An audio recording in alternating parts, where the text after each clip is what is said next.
Île Notre Dame. We're in Montreal in Canada, and it was in this island in 1967 that the great exhibition of Expo took place. Right now, however, we're at a racetrack. The Circuit Gilles Villeneuve, where the great Canadian driver won the first Grand Prix of Canada that was run here in Montreal in 1978. Hello, I'm Jackie Stewart. We're here for the Labatt Grand Prix of Canada of 1985. It should have been the 6th round of the World Championship this year, but in fact it's the 5th, because the Grand Prix of Belgium was cancelled because of a breaking up of the road surface. Elio De Angelis is in pole position. We're expecting a very exciting Grand Prix. Senna's his own teammates in the front row with him. So we here at ESPN will be bringing you live coverage today of the Labatt Grand Prix of Canada. One of the great things about Grand Prix racing is its internationalism. Here in the starting grid, for example, there are 7 different nationalities and the fastest 8 drivers. And of course, that's not the only international thing about this. We've got a Scotsman doing the commentary from this end. We're in Canada. We're covering from the United States of America. And on this occasion, our feed is from CBC, Canadian television. And working with me on this weekend is Brian Williams. Brian, you've been looking at it all weekend. What do you think of it so far?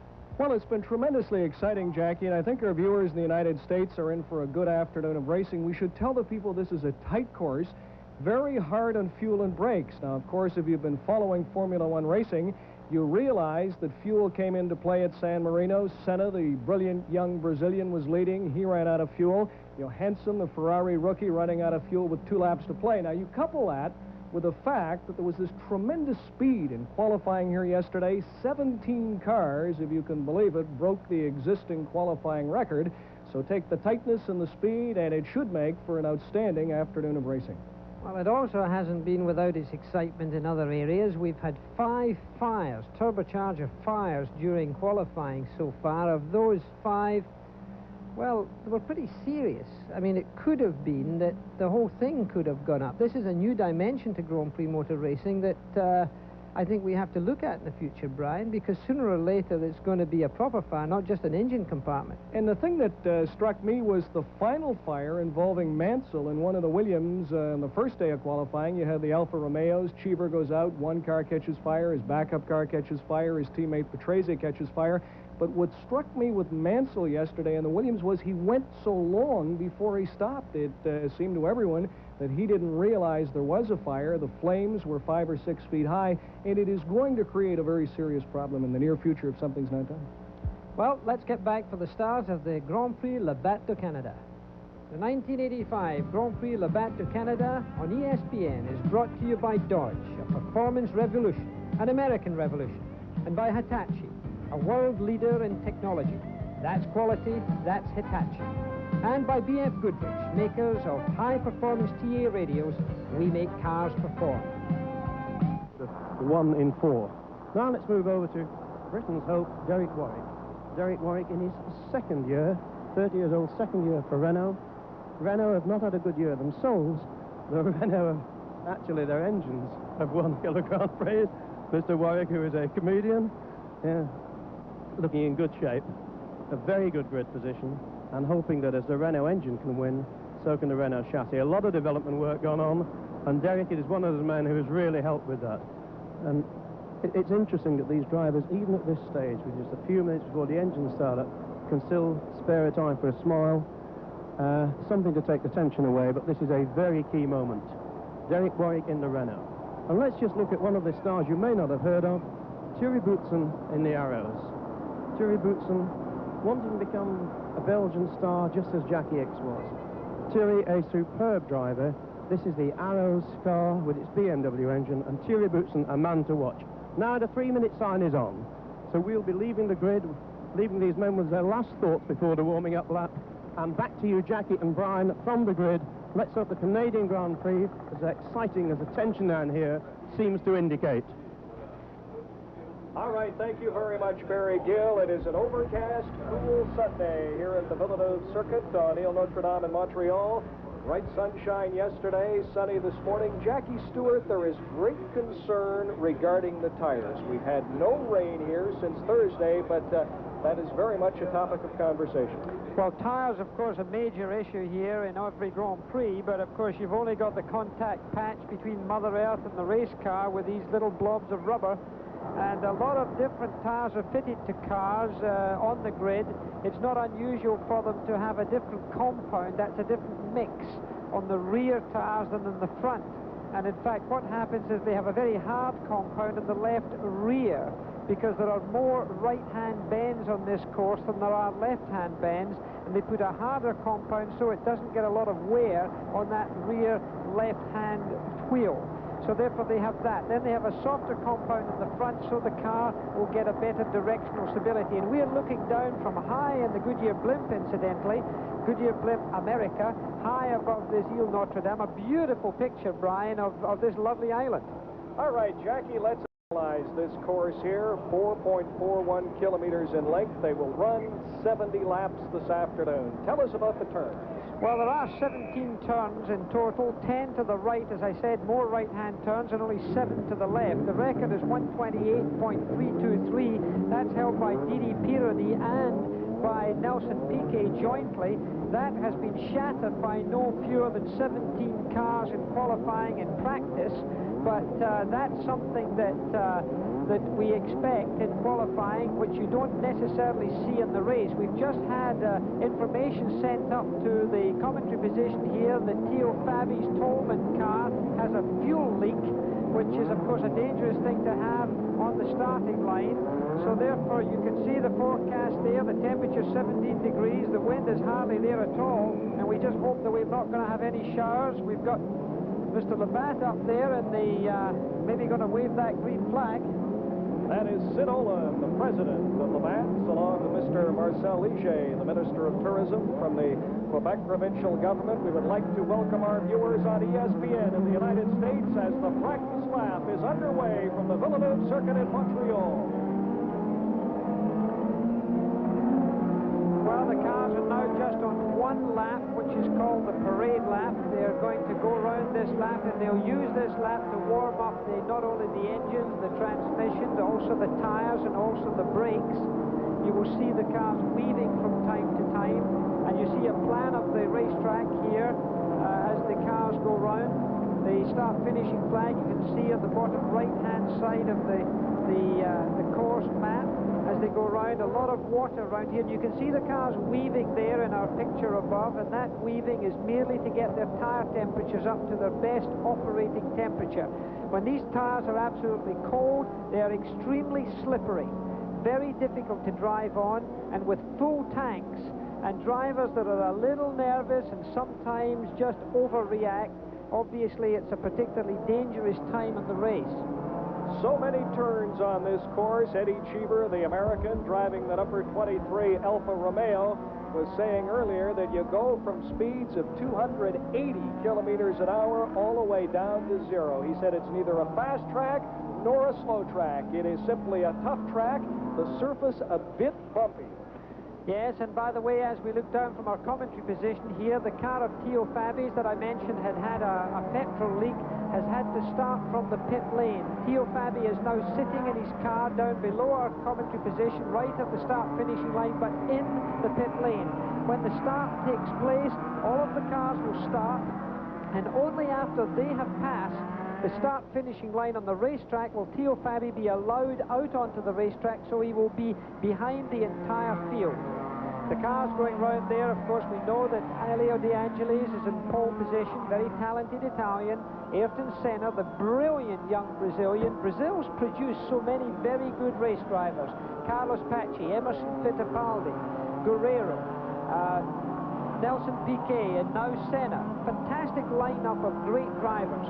They've all gone to Europe to serve their apprenticeship, and they're all certainly showing themselves now in the world of Grand Prix racing. John Player Special, both the Lotuses, of course, are John Player Specials in the front, and then two Ferraris. Unusual to see two teams dominating the two main rows of the grid. You mentioned the Brazilians. The defending champion, of course, is a Brazilian, Nelson Piquet. He had the pole last year and won this race. Once again, let's join. And here they come down the straight. This is the slowest you're going to see them this afternoon. This is the moment, really, when the drivers know that it's all about to happen. They missed, don't forget, the Belgian Grand Prix. The Monaco Grand Prix must seem a long time ago for them. Here they are now. And I work out they've got something like 20,000 horsepower. Drives from 11 nations, waiting for the red light as soon as they get onto the grid. Now, back to you, Brian and Jackie. As we look down, tremendous anticipation, a record crowd here in Montreal.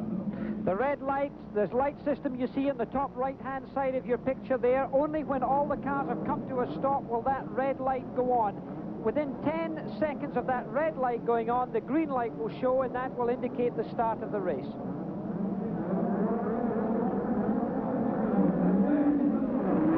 We are underway from Montreal. The pole sitter, Elio De Angelis, is first through, and it looks like a clean start. De Angelis is followed by his teammate, the young Brazilian, Ayrton Senna, and then the two Ferraris, Alboreto and the rookie Johansson. Alain Prost got himself up into 5th position there. Piquet's Brabham, he looked like he might have been in trouble a little bit. He was very slow at the beginning as they weaved their way through without any trouble. Jackie, it's going to be very interesting to watch the #1 McLaren. There it is, just turning the corner of defending world champion Niki Lauda. Now, he is starting way back from the number 17 position, but he had the fastest time this morning. A lot of people figure, there it is, right there, car #1, that Lauda is really going to move up through this field. I think he will. He'll take a couple of laps to get it sorted out, quieten everybody down before he goes. But one of the Renaults there, and that is the car of Derek Warwick, has passed one of the Ferraris, so he's got himself an improved position right at the very beginning. That looks good. And Theo Fabi, incidentally, did not get underway. Theo Fabi is not out on the course at this time. He's got a problem. As we look high down, it's Elio De Angelis leading, then Senna, then Alboreto, then Warwick, and then Johansson in the Ferrari. And Johansson in that Ferrari is followed by the other McLaren, just turning the corner, car #2, that of Alain Prost. Back to complete the first lap, it is De Angelis followed by Senna, Alboreto, Warwick, Johansson, Prost, and there comes the other Renault. That was very close there coming through there. It looked like Patrick Tambay was making an effort to get past, but he didn't make it. Alain Prost has still got himself tucked in behind the Ferrari. That is Derek Warwick, driving very aggressively. The Renaults have not been as successful this year as they had hoped. They certainly haven't been quite as fast as everyone expected. Alain Prost there, one of the drivers with a very good fuel consumption, and his Tag Porsche engine, one of the engines we would expect to do well. Johansson sticking really close behind the Renault as they go out of that slowest corner right down to first gear on these early laps. As we watch the Renault, that's the Renault of Derek Warwick. Renault engines have won 2 races this year. The Lotus are powered by Renault. The Renault car is yet to win. We asked Warwick at the news conference Thursday afternoon, what is the story? He has the feeling that finally they are ready to put this car together, and he'd like to put on a show today here in Montreal. Right now he's holding up Johansson, and Prost is catching Johansson. This is going to be a tricky one. Alboreto's moved ahead, you see, so it is Warwick is holding up Johansson just a wee bit. Of course, that's good racing. He's not trying to hold them up. It's just the fact that his car is not just as quick. You can see everybody piling up behind the Renault of Derek Warwick's. Patrick Tambay is closing up on Alain Prost because of it, but De Angelis is well ahead there with Senna comfortably tucked in behind him. Then comes Alboreto, Warwick, Johansson, and the other Renault of Patrick Tambay. Patrick Tambay would dearly love to win on this course, as he was a very close friend of the late Gilles Villeneuve's, and says it means an awful lot to him to race on the Circuit Villeneuve. The two Renaults really taking a very healthy lead now, and De Angelis is the man who is more comfortably in the lead at this moment. The two different brake systems are being used in the Lotuses. Nelson Piquet is out of the race, it seems. We don't have any sight of Nelson Piquet. They've been having mechanical troubles all the year in the BMW engine Brabham. Not at all been a competitive season for Brabham so far, so it looks like Nelson's dropped out. Elio De Angelis, and look at that wonderful shot from up high in the blimp, looking down at the most attractive circuit, Gilles Villeneuve, in the Ile Notre Dame here in Montreal. Jackie Stewart, as we look at the number 11 Lotus, that is Elio De Angelis, the only driver in the points in all 4 races, followed by his teammate Senna. I keep hearing it's a different De Angelis. For years, oh, look at and that's Warwick. Warwick's got a problem. It did seem to me earlier on that he was slowing and he did have problems. You could see the rest of the field getting away from him. So he's had trouble. It looked like he maybe had gear selection trouble there. He certainly wasn't in gear when we saw him. I was saying of Elio De Angelis, he comes from a very wealthy family in Italy, and they say that he's never really been motivated. We've never seen the real De Angelis, but in 1985, Senna seems to have given him that little shove that he needs. Well, I think so, because Senna, certainly within his own team, has proved to be very competitive and has been faster in most events than Elio De Angelis, and that's a very difficult thing for another driver to take within the team. So I think Elio, for the first time, really has got the bit between his teeth, and he's got some reason to race. Not just a question of financial reward, not just a question of a comfortable bed at home, but a reason to have to prove himself categorically within his own team. A lot of pressure for De Angelis, but I think he's dealing with it very well and very maturely.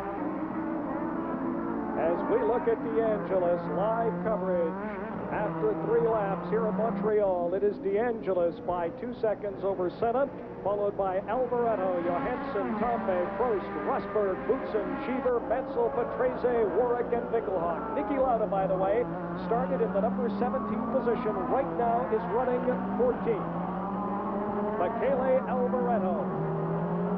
And just walking in front of us below our broadcast area here at the start-finish line is the defending Canadian Grand Prix champion, Brabham's Nelson Piquet. He is out of the race.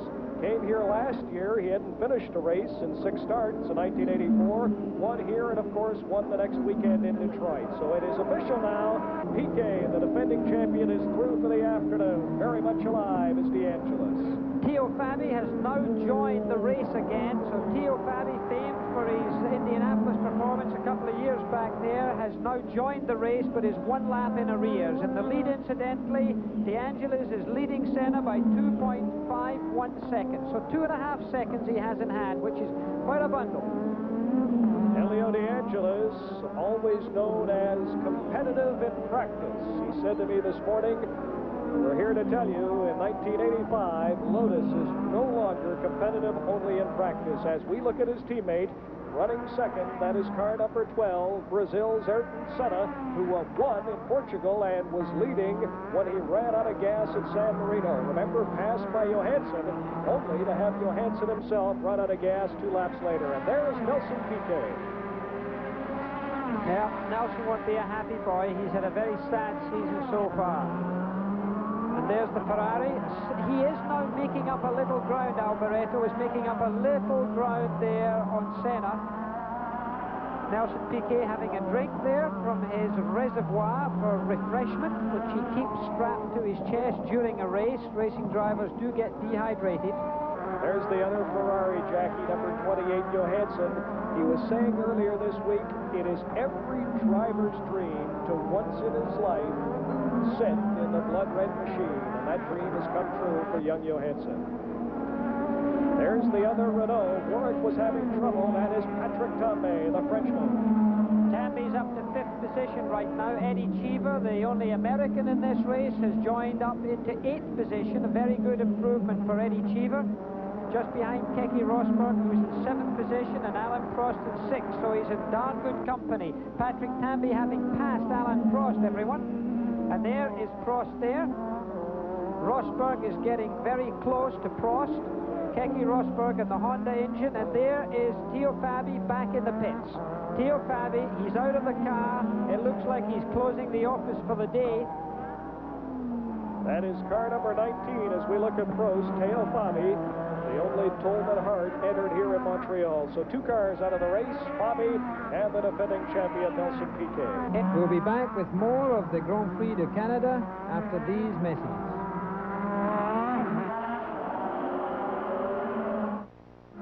Ayrton Senna from Brazil.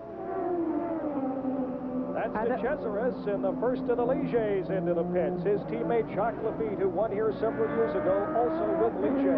He looks like he's got a front wing problem. One of his front wings have been damaged. They're changing the front aerofoil. He had spun out. That was him. He had come in contact somehow, and he did it again to one of the Skull Bandits and knocked a wheel off. That looked like Alio. He's had a lot of trouble using too much power there, getting a little bit excited. I'm afraid DeCesaris has been off more road racetracks than he's been on them recently. He seems to constantly get himself in trouble. And that's the steaming wreckage that's been left here. There is Johansson looking in his mirror. The yellow flag is out. The yellow flag is out. That's to warn everybody that there is potential problem. Take care. Do not pass under the yellow flag. That is one of the regulations. And there's Niki Lauda finding his way through the traffic. Niki Lauda is up to 12th position now. That looks like Alio's car that's smouldering there with the left front wheel very much off at an angle, and it was he who ran into the car of DeCesaris after DeCesaris spin. And that's Elio De Angelis, the lone Lotus now left in this race. He is the leader. And that's DeCesaris that he's coming up to lap now. So DeCesaris hopefully will move over and let him through, and he hasn't done it. DeCesaris was not looking in his mirror. You will see De Angelis now getting a little angry. He's managed to get past there quite easily. Now De Angelis, of course, has quite a gap between him and the Ferrari of Alboreto. We'll give you that gap in a moment. And you saw the blue flag there. For those of you not familiar with motor racing, the blue flag is to signal the driver that another car is going to pass. Elio De Angelis, his brilliant young teammate Senna from Brazil, won in the driving rainstorm in the second race of the year in Portugal, is out. De Angelis, known as Mr. Reliable.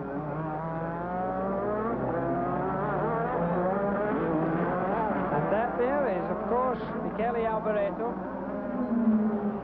And right now, let's join Barry Gill.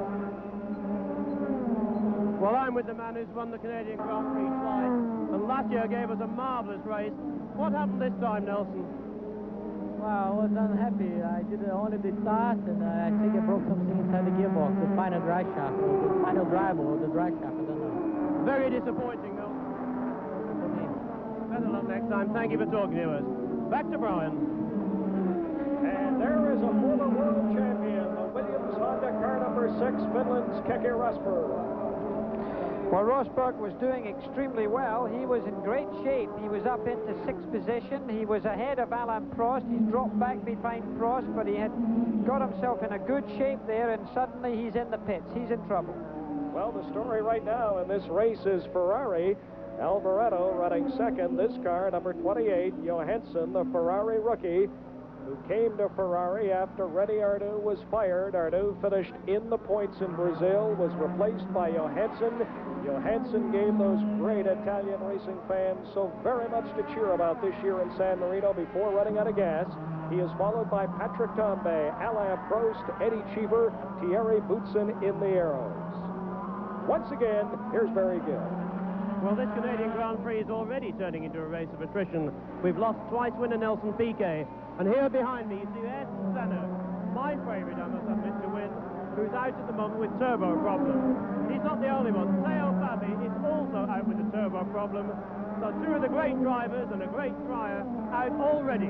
Back to you, Brian. Thank you very much, Barry Gill. As we look at car number 15, that is Patrick Tambay. Barry, it's interesting, Senna's car had a new engine put into it today.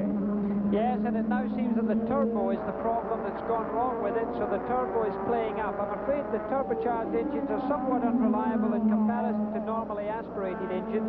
They push out so much power that it's so easy for them to run into trouble, and it does seem that a turbo has given up on the Senna car. Incidentally, De Angelis is leading Alboreto by only 4.5 seconds, so that's not too much. There you see a bit of pressure there. There is Alain Prost putting the power on, and keep in mind that he's going to be looking out for fuel consumption. He's got Patrick Tambay ahead of him, and he is now just recognizing this as a long race. You've got to finish to win. Prost knows that. He's lost a few World Championship races because of not thinking with that philosophy. He cocked his head to the side just a little while ago just to see who was in his mirror as we looked down again from our airship, the Goodyear airship called America, high above the Ile Notre Dame. And there it is. On a cloudy but cool day, Captain John Moran and his crew. No rain so far. Hopefully it will hold off. After 10 laps, DeAngelis, the world driving leader, has a close, tight lead over Michele Alboreto in the number 27 Ferrari. Alboreto is followed by teammate Johansson. Then comes the Renault of Patrick Tambay, the McLaren of Alain Prost, the other Renault. And then Nigel Mansell in the Williams. Mansell's teammate, Keke Rosberg from Finland, several years ago, the world champion, who went from Dallas last year, is out of this race. We've talked about Elio DeAngelis finishing in the points in all 4 races so far this year. 3rd in the opening race in Rio de Janeiro. It was on to Portugal, where he was 4th. Then San Marino, where he won. Remember, Alain Prost actually won the race. They weigh the top cars. His car was 2 kilograms underweight. They don't like you having a light car to get a fuel advantage, and De Cesaris or DeAngelis was declared the winner. DeAngelis was 3rd at Monaco, and now Prost is really putting the pressure on Patrick Tambay. Yeah, I think you're going to see Prost getting past Tambay. Here is the Niki Lauda that you're looking at right now. That's Lauda, and that there is, of course, the car of Derek Warwick, which just gone back out from the pits. He was in the pits. Lauda is up into 10th position. This is for 10th position. He's in 11th position right now, and he's fighting with Derek Warwick for that 10th spot. So that's Niki Lauda putting the pressure on. There's Eddie Cheever, car number 22, the Alfa Romeo, and Cheever's running 6th. Yep, Excuse me, Eddie Patrese, Cheever. and he is running 6th. And that was Patrese we were looking at right now. That's him in the green car there with a white helmet, closely followed by, look at Lauda stalking him. He's going to try and get him under braking. He slipped under braking very nicely. So Niki Lauda, with his carbon fiber brakes, has slipped round on the hairpin, engaged first gear and accelerated away, and he puts himself into 10th position, having come up from 17th. Another steady drive by Lauda. One of the arrows followed by Patrese, and we go back to the leader, the number 11 Lotus of Elio DeAngelis. Live coverage of the 1985 Labatt Canadian Grand Prix, a race that will last 70 laps. We are in lap number 12. And around those 70 laps, Elio DeAngelis changes gear, incidentally, 31 times every lap. So that's 2,170 gear changes that young man has to make. And a very sensitive right hand he'll have. And there's Senna, got back out onto the racetrack from under our commentary position. He suddenly streaked past. You can't see it on your screen, but let us tell you that Ayrton Senna has rejoined this race. And look how close Alboreto has now got to the Lotus. Very close indeed. Put the clock on it, Jackie. What is he? He's now only about 2.5 seconds behind the Lotus, which means that the Lotus has caught him up by 2 healthy seconds. We see the Ferrari challenge. Alboreto and the number 27 Ferrari now starting to put the pressure on DeAngelis. Alboreto followed by Johansson, Tambay, Prost, Cheever, Mansell, Boutsen, Patrese back to 9th. Niki Lauda, you saw him move up, is now 10th after starting in the number 17 position. Down through the far end of the course, it is Alboreto chasing Elio DeAngelis. Alboreto with 3 second-place finishes so far this season. 1 2 years ago for your good friend Ken Tyrrell in the non-turbo Tyrrell in Detroit, and 1 last year for Ferrari in Belgium. Well, Elio does drive very well, and he's not an easy man to pass, but if there's anybody can pass him, I would choose Alboreto. Alboreto's driving this year in the Monaco Grand Prix, for me, was just a piece of masterful handling. Not an easy racetrack to get past is Monte Carlo, and yet he was able to pass a lot of cars. So if we see a race develop here over these next few laps, and somebody has to get through, I would have to choose Alboreto as my man for getting past another vehicle. And Jackie Alboreto and that number 27 Ferrari, very much the people's choice here in Montreal. Well, for obvious reasons, the number 27 was something that, and by the way, it is less than a second now being from Alboreto to that Lotus. So that's really close, we've got it now. As you were saying, these fans remembering the great Gilles Villeneuve, and we should mention that Gilles' father, Sylvain Villeneuve, came up to say hello to you just before today's race. He's in great spirits, talking about his son Jacques, who is racing on the kart series. Yes, he's in the kart series in Portland, Oregon. The ESPN network will be seeing that later today. Incidentally, Danny Sullivan was in pole position there, and Jacques Villeneuve was back in 9th position. But look how close those two cars are right now. Two Italians, great for Italy. And I'll tell you something, I think 70% of the fans here are Italian. The Italian flags are everywhere in Montreal. There's one of the arrows that looks like Boutsen. That's Berger, I think. Is it Gerhard Berger, the Austrian? I think it's Gerhard Berger, that one. The helmets are very difficult to recognize now for these drivers, and here's Niki Lauda again.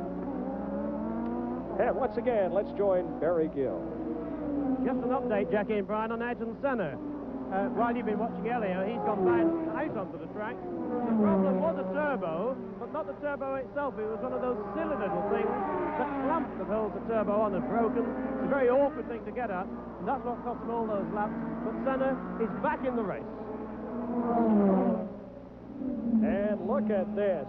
Alboreto challenging De Angelis. De Angelis, the pole sitter, has led the entire race so far. You are going to see the Ferrari move in just a matter of minutes. Well, now this is tactics that you're looking at right now. There's two things that I said at the beginning of this race. One was brakes and the other one was fuel. And it's a question of being able to handle both of those carefully.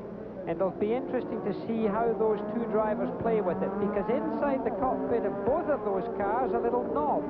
And if they turn that knob to the right, they can turn up the horsepower by 100 horsepower without even blinking an eye. But when they turn up by 100 horsepower, they drink a lot more gasoline. And if they drink up gasoline now, they won't have it at the end of the race. So they've got to be very gentle, very progressive, and they've got to weigh it up, whether they should go faster, keep the lead, and look at Alboreto now. He really is breathing, and I think he's going to pass. Here he goes, and he's trying to do it in a difficult spot. He was trying to go around the outside of De Angelis. I wouldn't have chosen quite there. You could see the smoke coming off of his tires. Just that puff. Look at him pulling along there now. Now he's got his turbo boost up, but again he's in the wrong line. He can't do it. He's in the wrong line to do it. Now he'll try to do it in the inside now. He won't accelerate past him there. Albo, I think, is teasing just a wee bit. He's pushing and shoving. Can he do it? He's done it. He's done it. He's done it. An enormous crowd rushed up there to their feet and yelled. We could hear them in here. The number 27 Ferrari has taken the lead on the Circuit Villeneuve here in Montreal. So it is Alboreto first.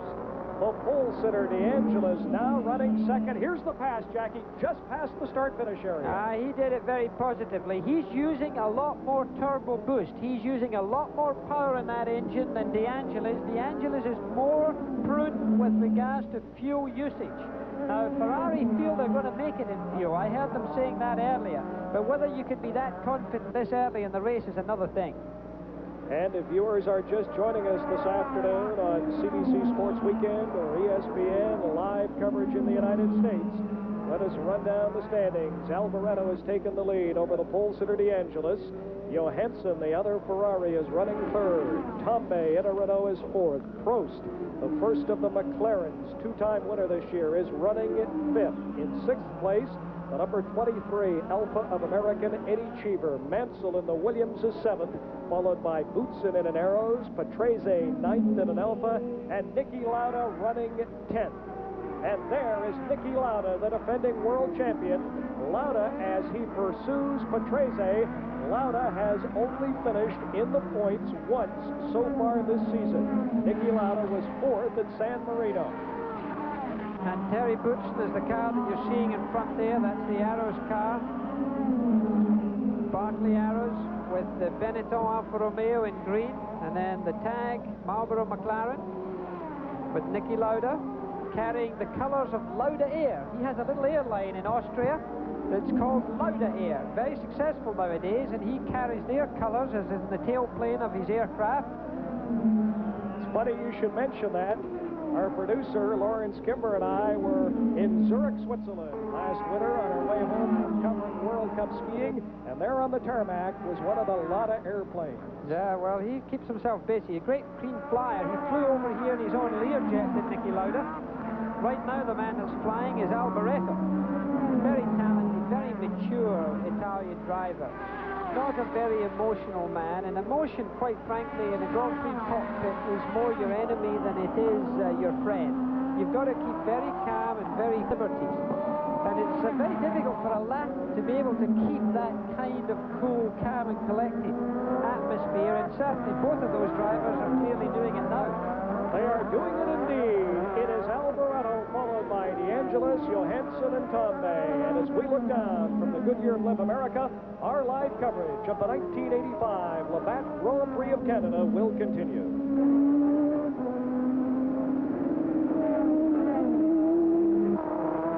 Story here is Ferrari. They are now running first and third. The leader, the number 27 Ferrari of Michele Alboreto, as he is now pursued by DeAngelis in second. There's car 28, the other Ferrari, Johansson, who is running third. It's interesting with Ferrari in the lead. Ferraris have won the Canadian Grand Prix 3 times. Jackie Ickx in 1970 at Mont-Tremblant, Quebec. Gilles Villeneuve in the number 27 Ferrari, the inaugural race on this course in 1978. And René Arnoux, now departed in 1983.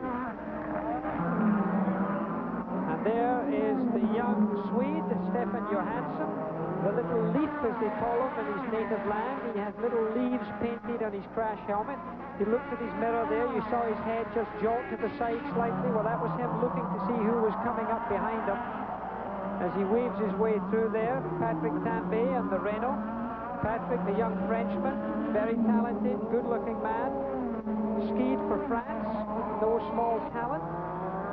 As we come into the hairpin, the slowest bend, and look at that, it's very nice. The Skull Bandit letting the 2 fast cars through. Alio allowed them just to get through there. Now that was a gentlemanly move. He could easily have taken his own line. Patrick Tambay in the Renault coming through there, developing all of those horsepower. There's Alio coming into the pits. He's got a problem in the Ram car, the Skull Bandit. Hasn't had a very good season so far. Alio currently, Jackie, running in the number 18 position. And just another little lineup there. Niki Lauda is soon going to get into 8th position, it seems to me. Niki Lauda's catching up as we watch the Skull Bandit. Not a lot of activity going on there. Alain Prost we come back to. That is Prost, the car number 2, the Marlboro Tag McLaren with the Tag Porsche engine. And here you see the lead and the second place. Michele Alboreto driving the Ferrari, followed by the Lotus, of course, of DeAngelis. Very bumpy, these racetracks nowadays. The suspension travel on these cars is very little because they try to get the car as close to the ground as possible, and every time there's suspension movement, it's complicated for the driver and for the chassis, so they try to make them quite firm. Silverstone, where the British Grand Prix will be held this year, a little puff of smoke coming off of DeAngelis there, the inside front tyre just lifting ever so slightly under braking. And keep in mind that I mentioned earlier that brakes are a problem here, so the driver has to feel them just a little bit, and it could be that some of that brake feel is disappearing for DeAngelis. As we look at the lead Ferrari, number 27, Michele Alboreto. Earlier this week, Alboreto was asked about staying in shape. It's tremendously demanding to drive a race car, in particular under warm conditions, not too warm here today.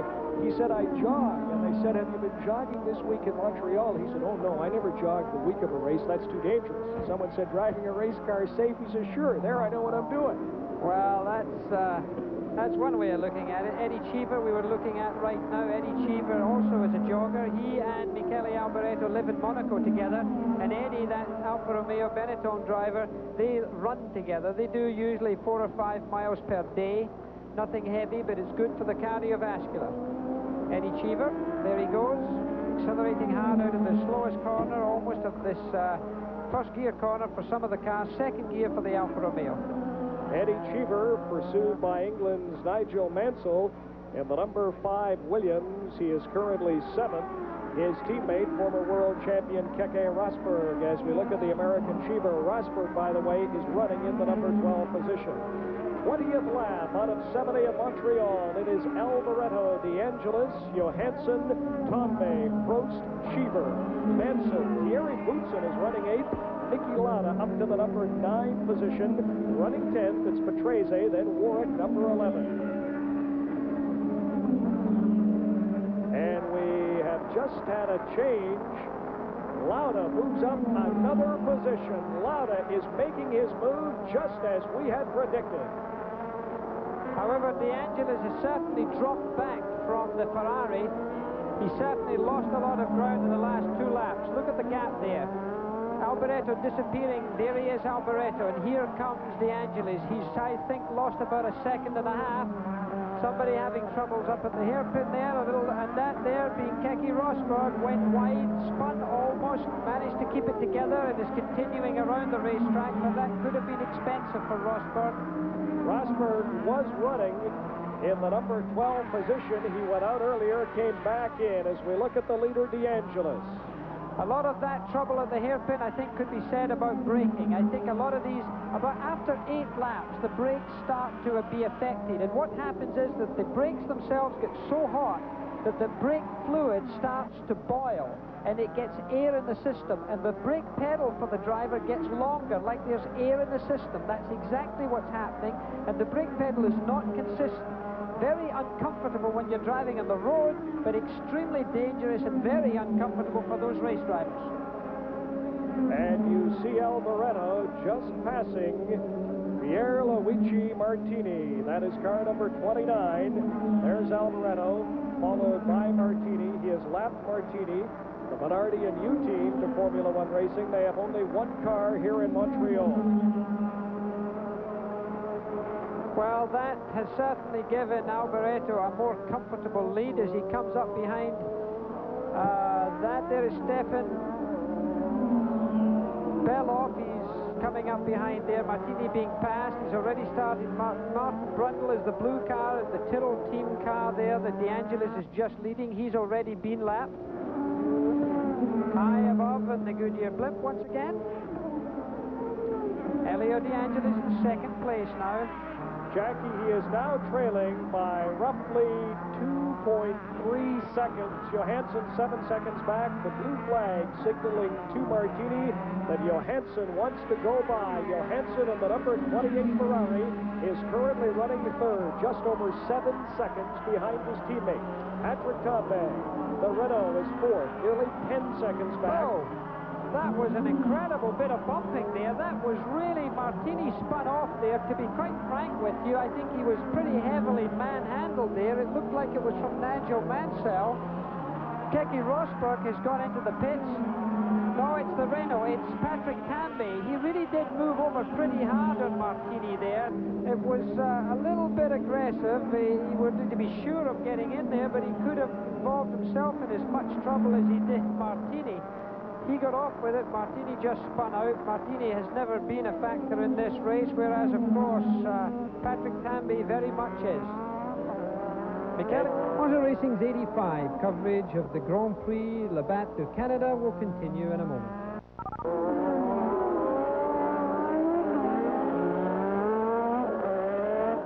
Due for a win this year. He really should have won Monte Carlo, in my opinion. He deserved to win Monte Carlo, and he was done out of it, frankly, by picking up a nail or a piece of glass or something foreign on the racetrack, and he had a puncture, but he drove a beautiful race, and he really should have a win. This would certainly make the World Championship a great deal more interesting by him being able to win here if he allows the car to last that long.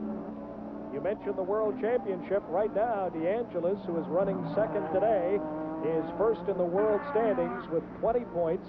Alain Prost with 2 victories. Into the pits comes Martini. Alain Prost with 2 victories is tied with Alboreto second, 2 points back. Tambay is in 4th place. Ayrton Senna is 5th. So De Angelis, the world leader, is now running second to Michele Alboreto. They're doing work on the Minardi of Pierluigi Martini. Well, there's a picture of Martini there, very young driver, quite inexperienced. They got a new engine in that car designed by Chiti, who used to be with Alfa Romeo, and this engine's performed very well for its first season in racing. Eddie Cheever again. And there you see Nigel Mansell. Keke Rosberg's been back in the pits again. Eddie Cheever driving extremely well nowadays, maturing very, very much as a driver. Eddie Cheever right now is standing in the number 7 position, 33 seconds as we look at Nigel Mansell behind the leader, Michele Alboreto. Jackie, I saw Cheever before the race, more relaxed than he's been in previous years. It almost looked like he was trying to get a suntan here today. Well, it's interesting actually. Both Mansell and Cheever, the 2 cars in your picture now, have been to McGill University and been going through during the winter season a program with the PhDs and the professors of medicine at McGill University to get a fitness program put together for themselves. And that has helped both of them. They feel very much. They've got their cardiovascular thing down. Incidentally, that's Michele Alboreto passing Mark Surer, the Brabham driver. He's lapping him. Oh! Surer didn't see him. He didn't see him. He could have chopped off the front wing and the front wheel of Alboreto's car there. Now, he looked in his mirror. Did you see him? There he's looking again. He has seen him, but in the meantime, and we see the replay of this, Alboreto thought he was okay, had to go over the curb. That kind of thing can damage a suspension unit and can be extremely competitive. But look how the Lotus has closed right up there. The Lotus is really now competitive, all because of being balked on that one corner by Surer. And look at the Lotus closing up under braking. Now Alboreto, is he worried by that front wing? Alboreto's in trouble, he's going to be passed. It looked like gear selection coming out of the corner there. Alboreto still manages to hold it, but he seemed to be slightly sluggish out of there. And he's been able to pull away. This McGill University thing, incidentally, was very interesting to me because I was always fairly fit when I drove racing cars. It's absolutely essential that a driver keeps himself in good physical condition. The pulse rate they can get in a race car, you know, I had readings right up to 200 beats per minute in pulse rate while driving a car on the very fast corners. The highest one, incidentally, that Nigel Mansell got earlier this week was a low reading, 158. And that was because there's no really fast corners in this racetrack. But a race driver loses about 5 or 6 pounds in a race, you know, maybe 2 to 3 kilos in a race, which is a lot.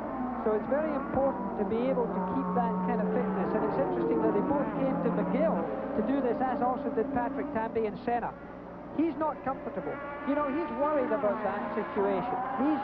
He went over that curve, but he's not all that comfortable with that car. He needs another lap to settle back in again. There we have a walk back.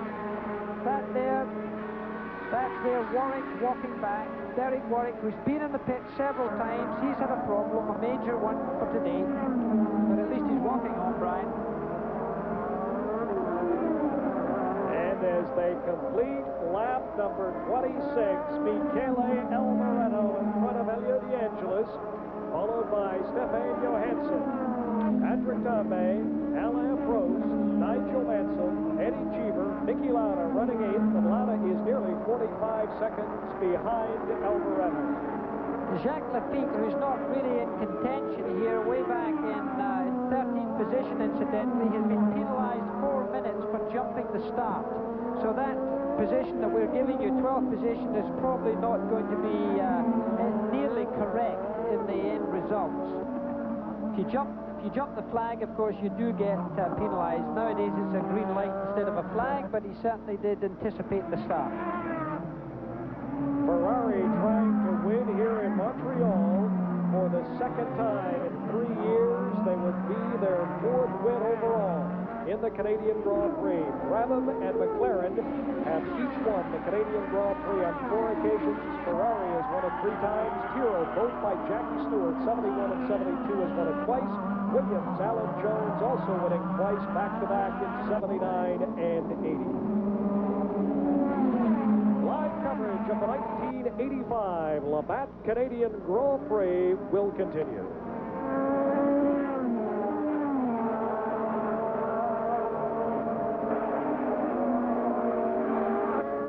As we come back live to Montreal after 28 of 70 laps, Michele Alboreto in the number 27 Ferrari is leading Elio De Angelis by just under 1 second. De Angelis started in the pole position. He is slowing down, Jackie Stewart. Yeah, De Angelis has suddenly lost an advantage. I think he's okay. I think he's maybe missed a gear change or suddenly had a little bit of a problem. Alan Prost doesn't seem to be having too much of a problem. He's the dark horse here. Alan Prost is just cruising along very carefully, conserving his fuel, and at the same time being in a position not to be too far behind if he really needs to do anything. I'd keep an eye on him. I reckon that he would probably finish second or third in this race. Johansson there is running third, followed by this man, Patrick Tambay in the number 15 Renault. De Angelis started in the pole position, led for the first several laps, was then passed by Alboreto. Senna out of the race, his teammate, the young Brazilian, certainly one of the favorites. Tambay driving a strong, steady race, 10.48 seconds right now behind Alboreto. Patrick Tambay is not a small man, quite a big man. We were talking about his fitness earlier on. He weighs about 72.5 kilos. Not any small, skinny young man. But of course, you've got to be strong too to handle those things. And Jackie, he is fourth right now in the world standings with 10 points. Trails the leader, De Angelis, who has 20. And he's behind Prost and Alboreto with 18 each. The current standings in this Canadian Grand Prix: Alboreto, De Angelis, Johansson, Tambay, Prost, Mansell. Niki Lauda is still running 8th after starting in the number 17 position. Across the start-finish line is Alboreto, followed by De Angelis. De Angelis now starting to work his way back in. He's trailed by as much as 5 or 6 seconds, has been within a second, is now, as he went by the last time, we had him at roughly 2.3 seconds out of the lead. With the brake horsepower that these cars run, around about 800 horsepower in the race, up to 850, and in qualifying they can boost that horsepower up to about 1,000 brake horsepower. There they would change from first to second to third to fourth to fifth very quickly. Alboreto going round there, he changes gear around here 31 times every lap, as also does De Angelis. Jackie, who would change gears? Do you know the most on this track? Well, in fact, Ayrton Senna told me that he changed gear 34 times, which was by far the fastest and most often that anybody changed. The least was Martin Brundle, who told me he only changed 23. Now, of course, he's in the normally aspirated Ford Cosworth engine and doesn't have the turbo boost and so forth that everybody else has. He only did 23. Interestingly, Alan Prost only changes gear 24 times, and then next was Patrick Tambay at 27 times. It's interesting because Tambay and Senna run the same engine, the Renault engine. One changes 34 times, and the other changes 27 times. That's considerable difference. A lot of drivers jump through gears, you know, when you're going through like De Angelis is right now. He'll be in fifth gear right now. Now he goes into third gear for here. He may jump straight from fifth to third rather than going from fifth to fourth to third to save time. It's a little stiffer on the transmission if you don't get your timing right, but of course it does save another effort and another little bit of time. So of course it allows the driver to think more about the corner rather than about changing gear.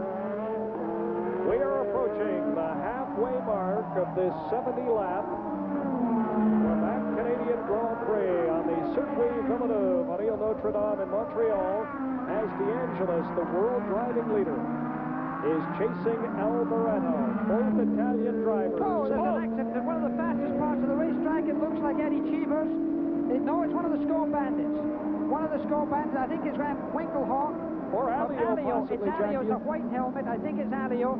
He's getting out of the car, which is good news, because that's at a very fast place indeed. That is a tricky one. Now, they'll have to look out for the debris there. Look at it across the racetrack. Very important. The drivers pay a great deal of attention. Here is the replay. He spins on one of the fastest parts. He hits backwards, then spins in forward to the track.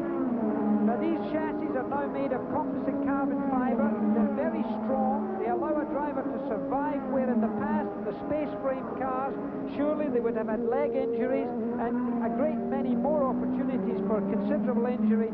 At a speed I would estimate where he approached that accident, he would have been doing no less, I would say, than about 160 miles an hour or 165 miles an hour going through there. So I don't know what that is in kilometers, but it's fairly fast.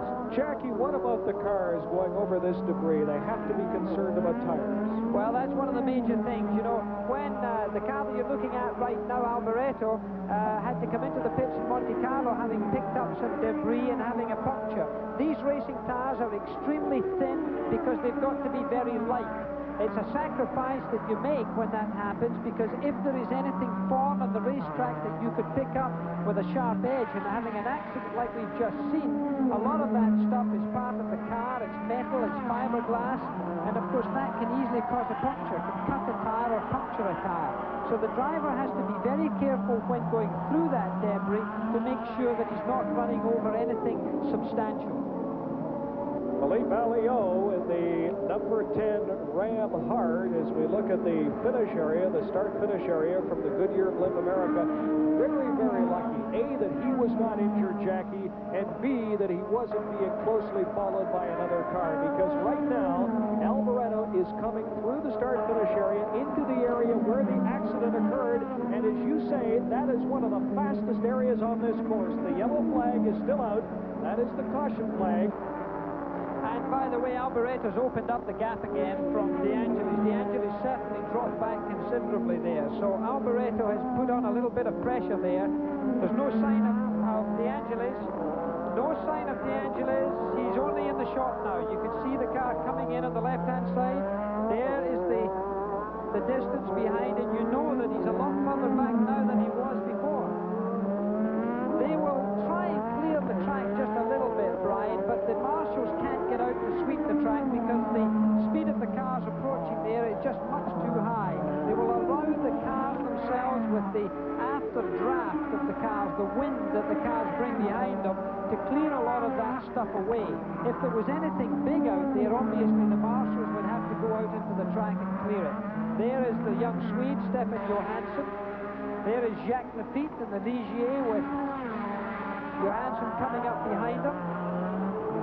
ESPN's coverage of the 1985 Canadian Labatt Grand Prix of Canada will continue in a moment.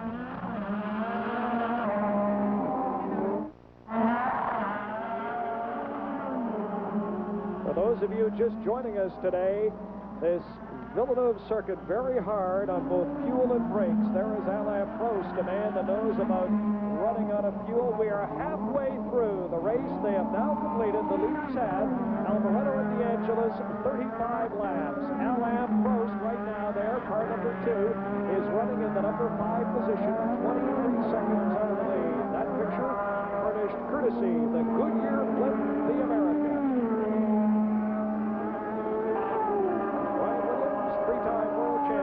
Jackie Stewart, and one of Britain's foremost racing journalists, Barry Gill. Hope you're enjoying the 1985 Canadian Grand Prix. Alain Prost, car number 2, won the inaugural race of the year in Rio de Janeiro. Also won for the second straight year at Monte Carlo. This year, Jackie Stewart, you remember it well. The race went the full distance. It was 1 year ago. Our racing fans might remember we carried the race, that it was called halfway through because of the rain, and Ayrton Senna was livid at the time. Young Senna figured he had a real shot at winning his first Grand Prix. While Alain Prost there going round there with his turbo boost quietly turned down, he will be revving that engine up to around 12,000 revs. The Ferrari there you're looking at right now, number 28, Stefan Johansson, coming through. Johansson in 3rd position, a very comfortable position for him. Going through one of the slowest corners of the racetrack. First gear, second gear, third gear, fourth gear, fifth gear. 5 gears in the Ferrari, looking at his mirror, just cocking his head to the side, looking at his right-hand mirror. The double yellow flags there because they've got a truck there. You can see the truck with the flashing lights, removing the damaged car of Alliot. Just in case another car goes into that, it's an accident that can occur, and if a racing car collides with what they call a dead car, it can worsen the accident considerably. The great Clay Regazzoni, the Ferrari driver who was driving a Williams at the Long Beach Grand Prix, crashed into the back of another car and frankly has never recovered from it, has been paralyzed from the waist down.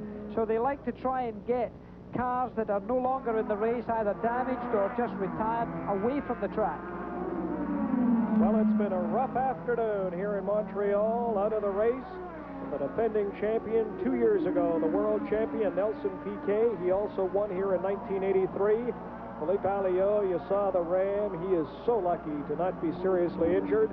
Manfred Winkelhock out of the race, and all 5 cars out as we look at the leader, Alboreto, passing Martini in the Minardi.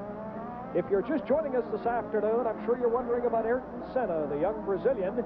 Ayrton Senna today, who started second behind his teammate DeAngelis, just ahead of Alboreto and Johansson.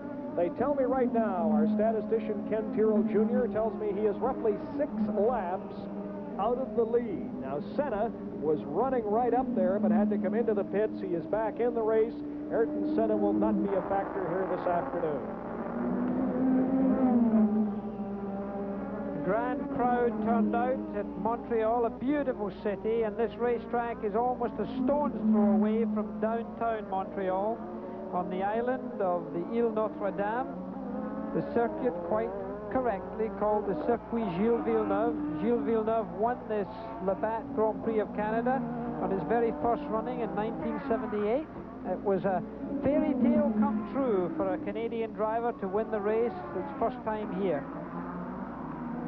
Gilles Villeneuve won here in 1978, Jackie. He was second here in 1979 and third here in 1981. And in case you didn't hear it earlier, his father, Sylvain Villeneuve, joined us earlier today up here in the booth.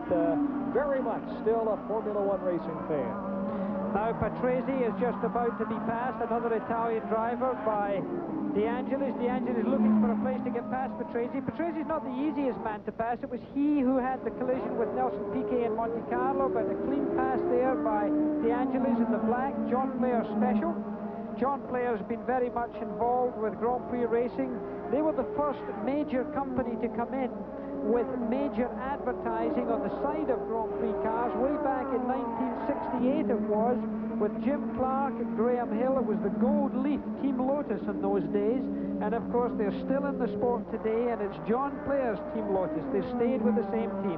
I'm sure most of the viewers don't realize the tremendous revenue that comes from the advertising on the car and also the advertising on the driver. Oh, enormous. The great investment in Grand Prix racing today. It does cost a great deal of money to go Grand Prix racing, so therefore the sponsors, the McLaren tag, Marlboro link-up, for example, is probably costs around $15 million a year US to keep that team running. It's a very expensive operation. McLaren, for example, came here with 30 people to Montreal, a staff of 30 people, including engineers and mechanics and catering people and all of the people that they have to look after these 2 cars. Now, of course, they bring about, they would have 10 engines, and here we have another. That's Cinzani's car that stopped hard up against the rail there. Cinzani's car, the Ocello, parked rather well. He couldn't get much closer to that barrier, could he? And speaking of barriers, Jackie, Derek Warwick and the number 16 Renault has collided with a barrier, and Warwick is out of this race. But he's okay, that's the main thing. There's been no injuries today to any of those drivers. And here we have Niki Lauda in the pits. Niki Lauda, not having a good season at all, is in the pits. The 3-time world champion, winner of 24 Grand Prix victories. He's the man most likely to beat my record of 27. He's not going to do it today, I don't think. Niki flew over here in his own Learjet. speaking with that. You can see the cord running to his helmet. There's a microphone in that helmet there. He's able to communicate with Ron Dennis, who's the team manager of that mighty Marlboro McLaren tag tie-up. Niki Lauda, still badly burned from his horrific accident in 1976. In my opinion, he is the bravest man that I know in sport. The most courageous effort that I've ever seen has been that return made by Niki Lauda. Nigel Mansell, the Williams car, rushing through his 6-speed gearbox and his Honda engine round this racetrack. The Williams car uses the Honda. A lot of the great-sized companies nowadays involved in motor racing, and Honda are one of them. They spent about $15 million so far in their engine, just in engine development alone. You mentioned big companies involved in motor racing. We have learned here this week that the Beatrice people, the food people in the United States, will sponsor a team. It will be officially announced next week in Detroit. They have talked Alan Jones into coming out of retirement in Australia, a former world champion, to drive for Beatrice. Now, you were talking about the engines. They won't confirm it, but I hear that the Ford Motor Company in Detroit is coming into Formula One racing and will have Ford engines in that Jones-Beatrice car. It's all over for Lauda. Well, oddly enough, there's speculation that Lauda might be driving that Beatrice car next year. That's one of the rumors going around here in Montreal. Whose engine will be used in that car is still very much in speculation, but Ford are coming back into Grand Prix motor racing. They are producing a turbocharged engine, but whose team will be using it has not yet been announced. Niki Lauda has taken his helmet off. The car is being pushed away. I rather think Nicholas will be heading towards his Learjet. I know he's going to fly off to Arizona to where Lear make their aircraft tonight, in fact, so he may get an early start. Well, it's somewhat of a surprise because Niki Lauda, who has finished in the points only once this year in the 4 previous races, he was 4th at San Marino. Niki Lauda was by far and away the best driver. He had the best car in practice this morning. He started in the number 17 position and worked his way up to the number 7 position. And the way that car was running this morning, the buzz in pit row was that Lauda would indeed make a strong showing here. Barry Gill. The 1985 Canadian Grand Prix on ESPN will continue after these messages.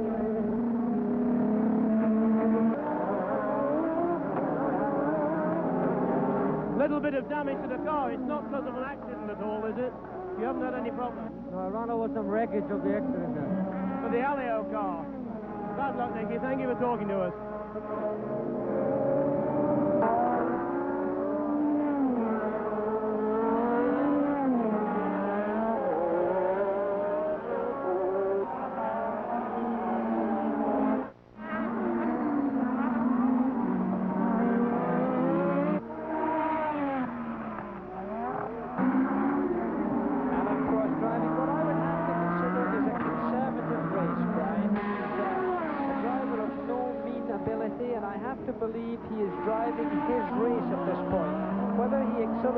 Closer to the end of the race when he is more confident about his fuel and his brakes is another matter.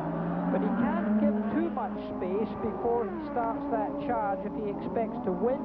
That's assuming that the cars ahead of them have got quite enough fuel to last the race. If you're watching this race at home, for goodness sake, don't go away or switch channels, because this can be the most important part of the race, and I think you might see the most drama coming up here, because fuel is going to be a story. And of course, this Montreal circuit, as Eddie Cheever said, neither really fast nor really slow. It is just tough on brakes and fuel. And Alain Prost remembers the fuel story in San Marino. Ayrton Senna was leading with about 4 laps to go. He ran out of fuel. Senna now running about 6 laps back in this race. He was passed by Johansson in the number 28 Ferrari. As we look at Johansson's teammate, the leader Alboreto, Johansson then ran out of gas with 2 laps to go at San Marino. And believe me, folks, this course is much tougher on fuel and brakes than San Marino. It is Michele Alboreto now by 5.5 seconds over DeAngelis, and I understand Barry Gill standing by with Renault's Derek Warwick. You looked so happy when we saw you on the grid. You're obviously very confident. What went wrong? Well, yesterday when we ran on full tanks, the car was very good. We were doing low 29s, And today the car was jumping all over the place and very, very difficult to drive. Fastest lap doing 32.5. So somewhere from yesterday until today, the car has been changed and just impossible. What happened to put you out? Around the back of the circuit, there's a lot of marbles and rubber off the line, and I went into the corner, just touched the curb, went about 6 inches offline, hit the marbles and went into the barrier. How badly was the car damaged? Just basically burst the 2 tires, so I couldn't get back. Well, bad luck, Derek. Better luck in Detroit, and thanks for talking to us. Thank you very much. Derek Warwick, not making any excuses. Over to you, Jackie. Well, thank you, Barry. We look at Elio De Angelis coming through there with the Lotus, not sliding the car too much, just threading it through there, but he's far enough behind Alboreto that he's not threatening him at this moment. We look at the Lotus. It is powered by a Renault engine. That's Beloff in the Tyrrell number 4. The Lotus is powered by a Renault engine. The Renault engines have won 2 races so far this year, both for Lotus, Sennis and De Angelis. Renault cars, though, have had all kinds of trouble finishing. Warwick, we just heard from, was 7th in Portugal, 5th in Monaco. His teammate, Patrick Tambay, who right now is running in the number 4 position, was 5th in Brazil, 3rd in Portugal, and 3rd in San Marino. Jackie Stewart, I know you have a great fondness for Ken Tyrrell and the Tyrrell Racing team, and I understand that Tyrrell, for the French Grand Prix in the near future, will have Renault turbo engines. Yeah, this is a great thing for Ken. He's been struggling very hard for the last 2 years when every other team's had turbo power. Ken's been running with a normally aspirated Ford Cosworth engine, and frankly, it's no longer fast enough to keep up with the great speed and great power of the turbocharged motors. So Ken finally has succumbed and has got Renault to agree to give him an engine. Martin Brundle will run on the French Grand Prix and the British Grand Prix. At this time, they're only going to have 1 car with a Renault engine to begin with, and then Stephen Stefan will drive in the German and Austrian Grand Prix. So that'll be turbo power for the complete field, because Ken Tyrrell's 2 cars are the only non-turbocharged cars in this race. And I believe they are the last non-turbo team to win a race, that being, no, let me see, did Williams have a turbo when Rosberg won in Dallas? I'm not sure. No, that was with the Honda engine. All right. The non-turbo Tyrrells won in Detroit 2 years ago. That was Michele Alboreto. And that was the last time that a non-turbo won. We're looking at Patrick Tambay as he passes the wreckage of his teammate on the left-hand side of the racetrack, Derek Warwick. Patrick Tambay coming through there very comfortably. You talked about Niki Lauda being a pilot. On the subject of Tyrrells, Ken Tyrrell Jr. is a pilot for British Airways. Ken and his wife Sandra here with us as usual at the Canadian Grand Prix as they keep track of the laps and keep us up to date on exactly what's happening. On the 46th lap of this 1985 Labatt Canadian Grand Prix, it is Michele Alboreto now by 5.4 seconds over De Angelis. You are looking at Tambay. He is running 4th. Johansson 3rd. Prost is now 5th. Mansell 6th. Rosberg, we mentioned, a winner in Dallas in that searing heat, a race they nearly canceled. They did actually cancel Belgium this year. Prior to that, Dallas was the closest they had ever come to canceling a race for track conditions. Rosberg is now running 7th. There is Alain Prost. Alain Prost in McLaren, a winner in Monaco for the 2nd year in a row, and he won the opening race of the season in Rio de Janeiro. Jackie, I know you've talked to Alain about pressure. You're a 3-time world champion. Everywhere he goes, people are saying, is this the year you're going to win it? He's led in the past. Of course, he ended up losing last year after having a big lead by half a point to his teammate Niki Lauda. We'll get back to more on that in just a minute. I understand Barry Gill is standing by. Well, there you see Teo Fabi having an early lunch, as we say in football. The Tolman team not having a good time. Peter Geddin, you know what it's like to win. You won at Monza. You're beginning to learn what it's like to lose, aren't you? Oh, yes. I know this is motor racing.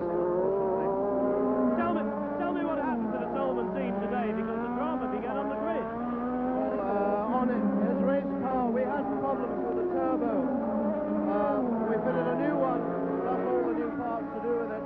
On the warm-up lap, that was showing 40, so we put the spare car out. The spare car was good for the lap, but unfortunately it had a fuel leak.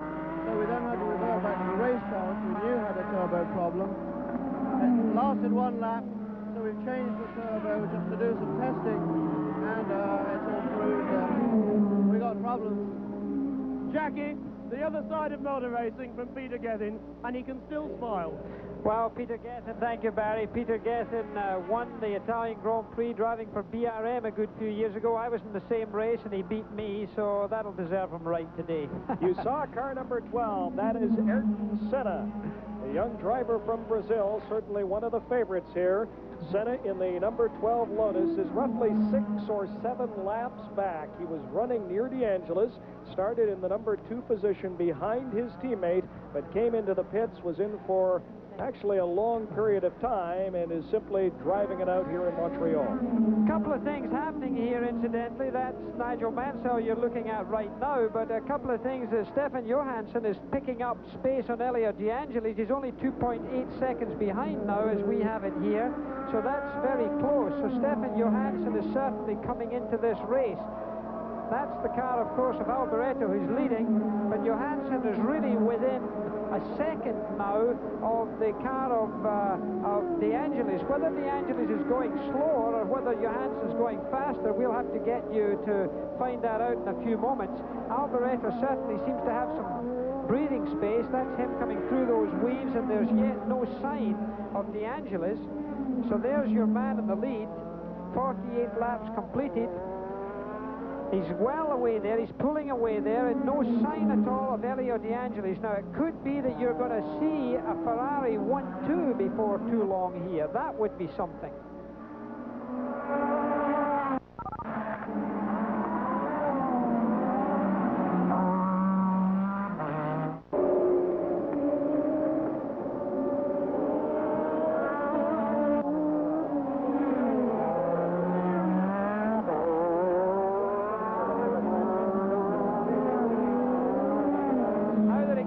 Out first gear, second gear, third gear, and for the moment we've gone back to Alain Prost. At the far end of the racetrack, of course, that battle we were looking at coming out of close to Montreal, but there is Alain Prost in the meantime. Prost is catching up there. He's catching up on Tamby. He's right up. That's a race for 4th position, Patrick Tamby. We've got 2 great races going on here for 3rd place, 2nd and 3rd, and for 4th and 5th, because that is Tamby leading with Prost close behind. I think Prost is going to pass Tamby. There he goes, he's done it. Something strange happened to Tamby there. Tamby backed right off. Tamby's in trouble. Tammy's in trouble. Prost just passed him too easily, Brian. Right now, it is a 3-man race. Alboreto, De Angelis, oh, look at this! Look at this! This is them trying to get through, and he's going right side by side. He can't make that. And Johansson, and there's Johansson as he tried to move into second. Yep, that was that move, but he just couldn't go past there. He went round there side by side. What a move. We may well see a replay of that in a few minutes, because that was classic racing, but Johansson had no chance at all. He was in the outside of the line. He was out in the marbles, but he, I think, will pass Elio De Angelis. I think you're going to see Johansson taking 2nd place very soon. Look at that. De Angelis is using more road than he needed. He went right off the road there. He had his foot on the grass there. A lot of pressure for De Angelis. His car has definitely got less adhesion. He's using more road, a little more skittish. Johansson's car is much more positive on the ground right now. I would look at the left rear tire of De Angelis. I'm not absolutely sure whether that is starting to go flat. You see a profile of a rear tire, and it just seemed to me that it was slightly down in the middle. I may be wrong. Maybe I'm seeing things, but the coverage here by CBC has been so good that we can take great camera positions here. But what a race this is. There's Alboreto in the lead. He's out on his own. That's him there. Here's the pass you talked about. And here's the replay. Look at De Angelis on the left-hand side. He's got the line right. He's got the line. There's no way that Johansson can get past on the outside. And in fact, if Elio De Angelis wanted to be really nasty, and that's the same again. That's live this time. That's live. He's done it again, for God's sake. Here he's going to pass. He's trying to do it. He's done it. He's done it. Ferrari, 1st and 2nd. And for you trivia buffs, Ferrari has been 1-2 in the Canadian Grand Prix only once. That was in 1970 at Mont-Tremblant, Quebec, when Jackie Ickx was first in a Ferrari and Clay Regazzoni was second. Right now, it's Ferrari, and Lotus. The Ferraris have been first and third here in 1978, Gilles Villeneuve and Carlos Reutemann. And in 1983, René Arnoux and Patrick Tambay. Right now, Ferrari trying to finish 1-2 for only the second time in the history of the Canadian Grand Prix. But remember, this course is so very tough on fuel and brakes. Alain Prost is lurking back in the number 4 position. They've got that fuel computer on board the McLaren. The race is far from over. We're on lap 51. This is a 70-lap race. It is Alboreto now by 8 seconds over Johansson. De Angelis is running third. Alain Prost is fourth, followed by Patrick Tambay, Nigel Mansell, and Keke Rosberg. But the story is the 2 Ferraris and the Lotus as Michele Alboreto comes by in front of this large, enthusiastic Montreal crowd. Viva Ferrari, they're shouting. A lot of Italians in Montreal. The place seems to be made up of Italians right now. I see Ferrari flags all over the place. So the Italian driver in the Italian car, he won the Belgian Grand Prix last year. That was the first time in 18 years that an Italian driver had won in an Italian car. So that was a pretty good record for him to have. Ferrari over here in strength have brought 27 people over here. One of their mechanics is one of the longest-serving mechanics in the Formula One trail. The mechanic Bellintani has been 22 years in the business. Man of enormous experience. You mentioned a lot of Italian fans in Montreal, a tremendous Italian population in Toronto, probably upwards of 500,000. When Italy won the World Cup soccer tournament, one of the great celebrations anywhere in the world was in Toronto. I have seen so many Italian fans from Toronto here this weekend, and you know they're having a ball right now. Not only are Ferraris first and second, an Italian driver, De Angelis, in the number 11 Lotus, is running in the number 3 position. There's Johansson, a young Swede, driving second. He is car number 28. The leader is car number 27, his teammate Michele Alboreto. Well, this is certainly an Italian takeover. It's strange how the world of motor racing goes by. For a long while, Great Britain had the monopoly. Then France came in with a great glut of drivers. Then Brazil came in with a great number of top-line drivers winning a lot of races. Now Italy have arrived. And certainly there's a predominance of Italian talent, both in cars and in drivers. So that's nice to see. It's good to see everybody getting a share. There's been a general shortage of German drivers to the front, but Bellow's coming along well, as also, of course, is Manfred Winkelhoff, but never yet up front. And that there is Stefan Johansson with the leaves printed on the back of his helmet. The ESPN viewers here will remember that the leaves are because he had a nickname of the Little Leaf back in Sweden. This race is far from over, but so far the day belongs to Ferrari. And our live exclusive coverage of the 1985 Le Mans Canadian Grand Prix will continue right after this.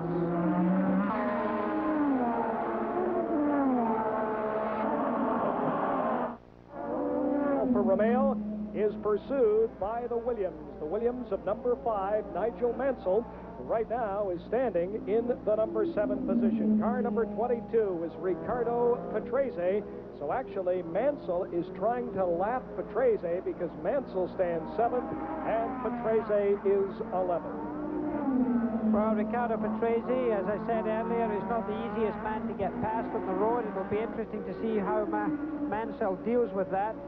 And he's trying to do it right now. The Honda Power getting past there very easily. A great amount of horsepower in this Honda engine. It develops more than any of the other Grand Prix engines when it's really on form. It's a very short power curve, however.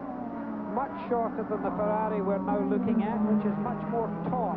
And really, the Ferrari engine develops its torque much more comfortably from the driver's point of view. It's an easier car to drive, the Ferrari.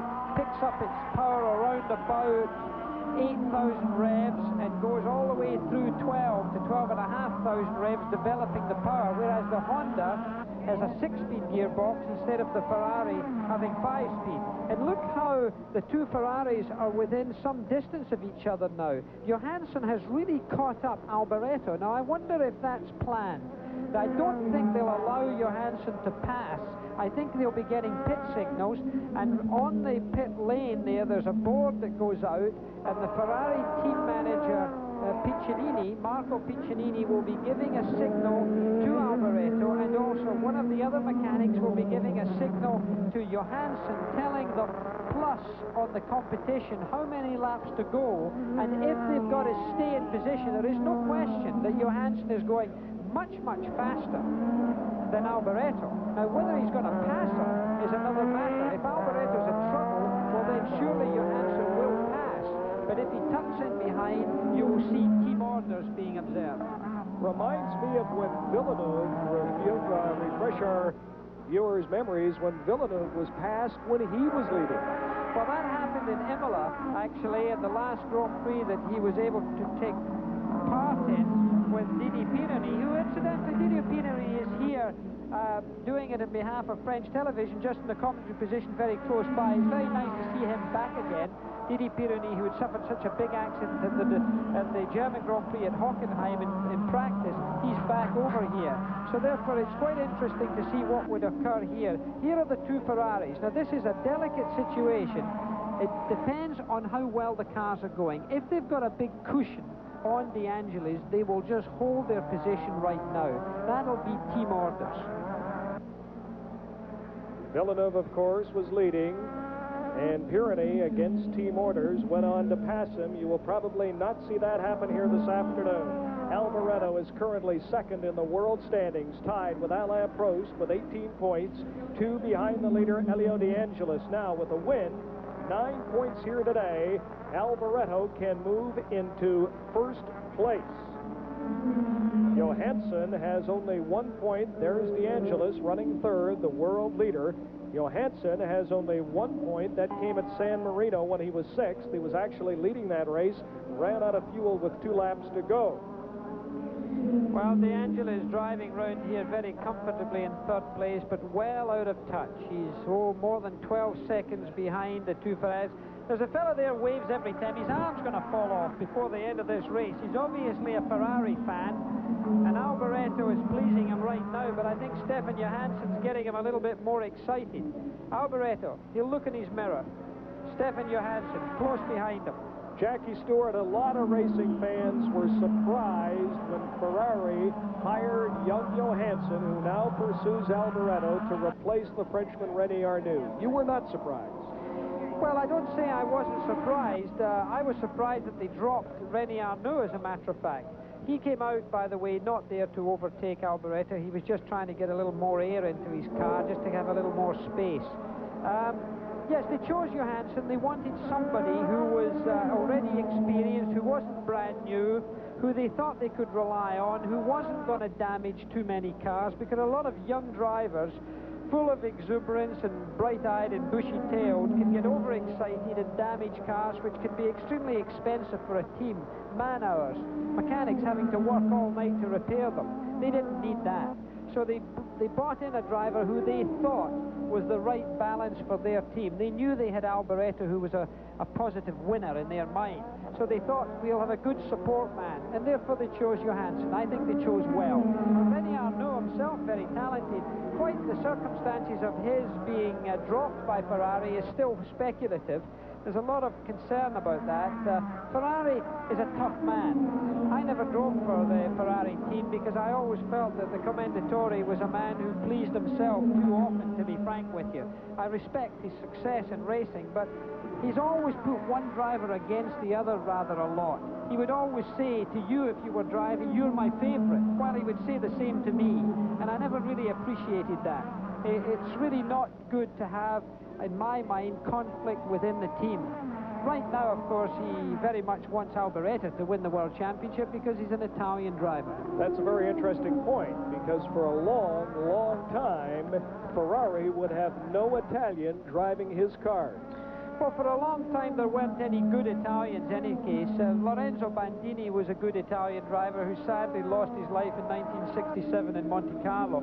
But after that there was a long time. Mazzario drove a Ferrari, was never really hotly competitive. Clay Regazzoni came from the Italian-speaking part of Switzerland, was more Italian than Swiss in many ways, but no, he hasn't had many Italians recently, but that's because of the lack of Italian drivers. What about stories, Jackie, that he didn't want to be under pressure in case an Italian driver was injured or even killed while driving for Ferrari? Because let's face it, the Italian fans, out is Patrese or Cheever. It looked like Eddie Cheever was in trouble there. The only American in the race looked like he was in big trouble. He's still driving around there in his Alfa Romeo very slowly.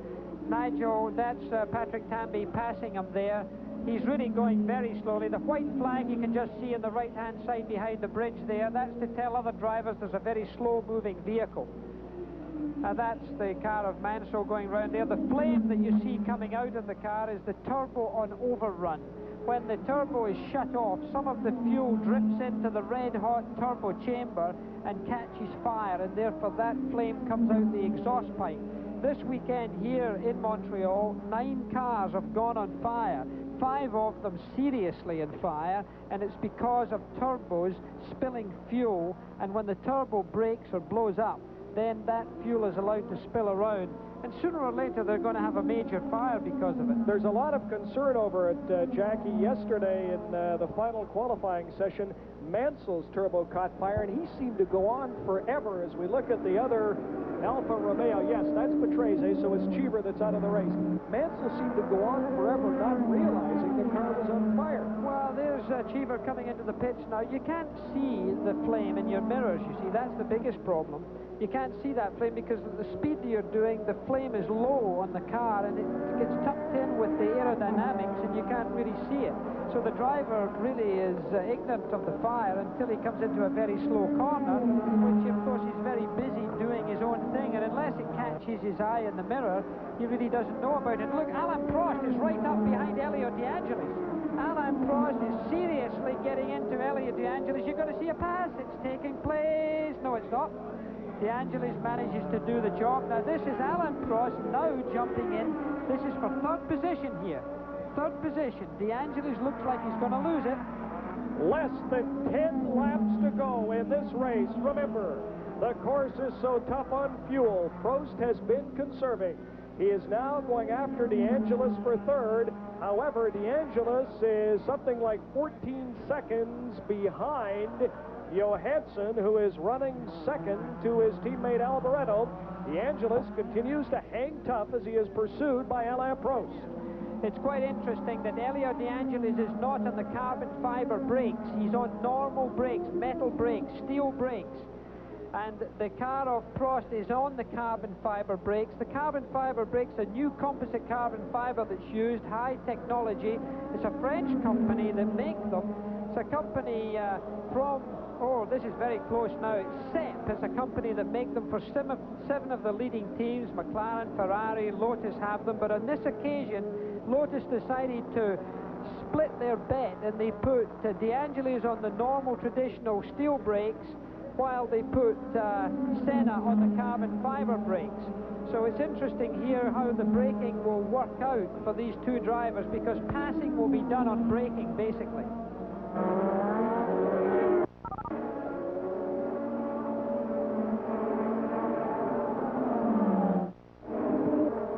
We've just seen a sign put out to Mr. Johansson saying slow. The Ferrari team aren't trying to dampen him down in his 13th Grand Prix. I remember how Alboreto ran out of petrol at San Marino. It's 5 laps this race. I think the last time we saw Ferrari 1-2 was Arnoux and Tambay in '83 in Holland. That's a long time ago, and they don't want fuel consumption to spoil another 1-2 for the famous Scarlet car. Back to you, Jackie and Brian. It was indeed Holland in 1983, the last time Ferrari was 1-2. The only other time Ferrari has been 1-2 in the Canadian Grand Prix was at nearby Mont-Tremblant, Quebec in 1970, when Jackie Ickx was 1st and Clay Regazzoni finished 2nd. Running 2nd right now is this man, car number 28, Stefan Johansson. Johansson trailing Alboreto by about 3 seconds. They have a substantial lead over Prost, DeAngelis, followed by Rosberg and Mansell. Well, Rosberg has caught up quite well. He's got himself into 5th position because he had a little bit of a spin out. He had all sorts of troubles. He seemed to come into the pits at one point and get himself some new tyres after a spin. So that's been a pretty impressive race, in fact, by Keke Rosberg, who's up to 5th spot. Jackie, speaking of moving up, Alain Prost has now moved up to within 13 seconds of Stefan Johansson, who is now trailing his teammate by 1.86 seconds. Yes, but there is only 7 laps to go, and it's really have to have something dramatic happen. But this is at the stage in the race when dramatic happenings do occur, and if there's a fuel problem, it would certainly start to happen around now. Ferrari trying to win the Canadian Grand Prix for the 4th time. Ickx won in 1970. The late Gilles Villeneuve won the inaugural race here in Montreal in 1978. And Rene Arnoux fired this year after the race in Brazil won 2 years ago in 1983. Here's the man that should do it this afternoon, Michele Alboreto, as he tries for his 4th career victory. He's won in Las Vegas, won in Detroit. He has only 1 victory for Ferrari, and that was last year in Belgium. The one good thing about Ferrari, when they get it right, they get it very right, and then they have good mechanical reliability. They're very strong because they've got tremendous resources and experience in Maranello in Italy. They are by far the most experienced constructors of racing cars in the world. And when they get it right, it really means to me that Alboreto has a very solid chance of winning the World Championship this year. For me, the 2 drivers with the best chance are Alboreto and Prost for the World Championship. And of course, the last Italian to win it in an Italian car was Ascari way back in 1953. There's Elio De Angelis working hard in 4th position there with his John Player, Team Lotus, car number 11. Ayrton Senna, who would have been up there with him, had trouble with his turbo early on and had to come into the pits, is still out on the racetrack. It must be refreshing for our ESPN viewers not to have to get up very early in the morning on the west coast of America. Getting up at a normal time and being able to see a normal race over here must be at least a relief. Well, I tell you, viewers in Canada get to see the entire season, exclusive coverage, every single race on Sports Weekend, and of course the races in the United States carried on ESPN. We'll be in Detroit 1 week from today as the Formula One season continues, but as we wind it down now, 6 laps to go, it is Alboreto, Johansson, Prost, and DeAngelis. Michele Alboreto, should he hang on, will surge into the world driving lead. We're looking at Keke Rosberg. Keke Rosberg coming through the field extremely well. He did an excellent job, Keke Rosberg, in coming through the field. Speaking of world standings, Rosberg, of course, a former world champion. Rosberg is some distance behind anybody else. There's not much improvement that he can make. He's not going to catch De Angelis unless something goes far wrong. Nigel Mansell is who we're looking at right now, and he's done a very steady race, picking up 1 point in the World Championship if he holds that position right now. 9 points for 1st place, 6 points for 2nd, 4 for 3rd, 3 for 4th, 2 for 5th place, and 1 point in the World Championships for 6th place. You mentioned 1 point for 6th place. That is all that Stefan Johansson, running 2nd, has heading into this, the 5th race of the season. He was 6th in San Marino, but it looks like Johansson will finish 2nd to his teammate Alboreto. Keke Rosberg, the former world champion, running in the number 5 position, but as you say, Jackie, well back. In fact, he is now 42 seconds behind Michele Alboreto. The story continues to be this man, number 27. What a great day for the Ferrari team, and they so dearly love to win here on the circuit named after one of their greatest drivers, Gilles Villeneuve. But Alain Prost is in fact catching Johansson. It's interesting. I'll take a gap in this next lap as they come through here, coming through the hairpin now, and look, Alain Prost is very, very close to Johansson. I think you're going to see a naughty. Here he is. That is Alain Prost going past there within a second. There you see the two of them. That's the battle second place. Is there something wrong with Johansson's car? Because as I look at the computer, he was 6 seconds back only about a lap and a half ago, and now he has closed that.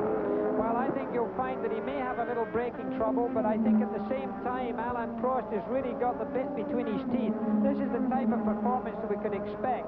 I think it is surprising that he's allowed Alboreto to get quite as far ahead of him as he has. I would suggest he has a little bit of trouble, but it'll be a spirited few laps. It's only a matter of 4 laps to the end of this race, so Alain Prost is really closing up. I think you're going to see one heck of a battle here in these closing laps, but it is impressive that Prost has been able to catch him as quickly as he has. Well, you said early on today that Prost is the master tactician and would possibly lay back, use his fuel wisely, then make his move late in the race, and he is making it right now. Well, Alain Prost, very calculated, very cool. This is not for a victory at this moment, but who's to know what can happen in these last 3 or 4 laps? Fuel could certainly be a problem. You get things like fuel surge where a car, and this is the final hairpin right now. There is Alboreto. The other red car, the second car in your picture right there, is Johansson. Then the red and white car is Alain Prost. They're all very close. Alboreto isn't out of Prost's reach at this stage, I can tell you. Hang on to your seats. We have an exciting finish coming up to this 1985 Canadian Grand Prix. Just a couple of laps to go. There is Alain Prost as he chases Stefan Johansson, Ferrari number 28, and Johansson is chasing his teammate, car number 27, Michele Alboreto. Now you're going to see the little knobs inside the cockpit, these turbo boost knobs. If they get turned up, they're suddenly going to be pushing out a lot more horsepower. Here's the center there, going out of your picture. De Angelis coming up to lap him. De Angelis is right now in 4th position, relegated from the lead into 4th position, and he is being threatened by Keke Rosberg. Rosberg is on him. He's going to displace him for 4th position. Keke Rosberg is right behind Elio De Angelis. We have some great stories right here, and there he goes. Power, look at that power. The wheels were churning up the road there. You can see the black marks of the spinning wheels. So we now have Keke Rosberg in 4th position. De Angelis, the world driving leader, coming into this race by 2 points over Prost, and Alboreto now drops down. Hang on, it is far from over. Rosberg from Finland making his move. He will not be a factor in the outcome of the race. Prost could be, as Alain Prost is continuing to chase the 2 Ferraris, Michele Alboreto and Stefan Johansson. There's Alboreto, Johansson, and now number 2, Alain Prost. They've got 2 more laps to complete. This is only 2 laps to complete. Alboreto leading the Labatt Grand Prix of Canada with only 2 laps around this circuit, Gilles Villeneuve, and Ile Notre Dame. Michele Alboreto staying cool, being told by his pit exactly what's happening. He's the man you're looking at. And right behind him is Stefan Johansson. We're waiting for him coming into the picture. He's being held up by one of the arrows, and Prost is closing up on him. This is tricky. This is tricky. He's got through. Or has he? Alboreto stays calm. Alboreto coming up again, and one of the other arrows, yes. Now see where Johansson is and where Prost is. They're coming in, and Prost is almost alongside. He's looking for a place to pass. This is going to be, they're coming in. They'll be taking only 2 laps after this. This is the second last lap they're on right now. They're coming into the final hairpin. Alain Prost looking for a place to overtake. Watch it the next lap, because that'll be the last lap. Accelerating away. Alboreto, 1 lap to go. Johansson and Prost almost side by side. And there's a slower car in between them here, Brian. This could be tricky. This could be very tricky on this last lap. Alboreto by about 2 seconds over his teammate Johansson, and right behind Johansson is Alain Prost. Now, Johansson is starting to open it up a bit on Prost. There goes the arrows around, not a factor. There's Johansson. There is Alain Prost third. But what is going to be a factor is the Arrows car with regards to being lapped here, because Johansson's got to have a clear run here, or it could be very tricky. And Alboreto got through one of the Tyrrells. That's Aligier. That was De Cesare there to get through. Look at how busy it is. Alain Prost going to be held up by De Cesare, I think. The Ferrari gets clear. That's Alboreto. He's through. He's okay. Then an arrow. Then Johansson. Look, Alain Prost lost it. He got up behind Aligier there, and he got balked, and that stopped him from any chance of catching Johansson. Michele Alboreto will win this 1985 Canadian Grand Prix. There he goes. There's Johansson. He will finish second. And Alain Prost will finish third. The checkered flag is out for car number 27, the Ferrari of Italy's Michele Alboreto. It's official. Ferrari has finished 1-2 for the second time in Canadian Grand Prix history. It is Alboreto first, Johansson second, and the Frenchman, the McLaren veteran, Alain Prost finishing third. And Alain Prost put on the brakes and came to a stop immediately he passed the finishing line. He pulled up immediately. There's something wrong with his car, I'm sure. And there he is. He's out the car. He stepped out of the car immediately. No sooner had he crossed the finishing line, but he put on the brakes. I don't think he's happy at all. I don't know what's wrong with the car. He's taken a handshake, and there's Keke Rosberg. He's stopped as well. He's smoking. All right, Jackie, let's bring in Barry Gill as we look at the two Ferraris.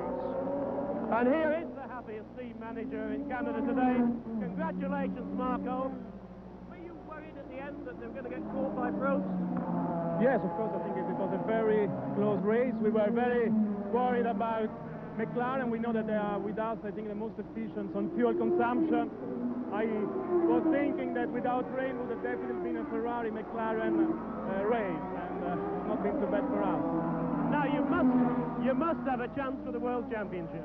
Oh, it's too early to speak about the championship. We are not even halfway. It's better to wait. I think there are a lot of qualified challengers. We will try harder. Thank you, Marco. Thanks for talking us. A very happy team manager, Jackie and Brian. Well, the day certainly belongs to Ferrari. Car number 27, Michele Alboreto, wins for the fourth time in his career. Ferrari finishing 1-2, with the McLaren of Alain Prost finishing third. We go back to 1970. Jackie Ickx won it for Ferrari at Mont-Tremblant. Clay Regazzoni finished second. Listen to this tremendous crowd in Montreal, Jackie Stewart. As we look at the unofficial results, they love that car number 27. They are going crazy. Yep, well, let's quickly run through the top 10 here. We've got Alboreto first, Johansson second, Alain Prost third, Keke Rosberg, an amazing drive into fourth position. Elio De Angelis coming from the pole position and the lead down to fifth position. Nigel Mansell makes up the World Championship point standing in sixth position. And then one lap behind is Patrick Tambay in seventh, then Lafitte in eighth, Terry Boots in ninth, and Riccardo Patrese in 10th. As you can see, the remains of a lot of cars around this racetrack, and a proud Ferrari flag waving high in the hills of the grandstands. And if my arithmetic is correct, Michele Alboreto leads the world driving standings with 27 points. Alain Prost is now tied with Elio De Angelis. As we look at Johansson on the left, he was second. The dark-haired driver is Alboreto. Alboreto in the lead with 27 points. De Angelis, who led going into this race today and unofficially has finished fifth, will be tied for second with Alain Prost, who is unofficially third. Stay with us. Lots more to come as we continue our live coverage of the 1985 Labatt Grand Prix of Canada from Montreal. Start it over.